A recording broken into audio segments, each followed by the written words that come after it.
कमलायतलोचन लोकपते विजयी भव वेङ्कटशैलपते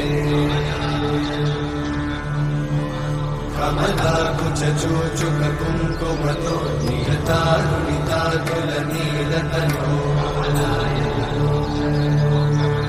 कमलायतलोचन लोकपते विजयी भव वेङ्कटशैलपते सचतुर्मुख षण्मुख पञ्चमुख प्रमुखाखिल दैवतमौलिमणे शरणागत वत्सल सारनिधे परिपालय मां वृषशैलपते अतिवेलतया तव दुर्विषहैरनुवेलकृतैरपराधशतैः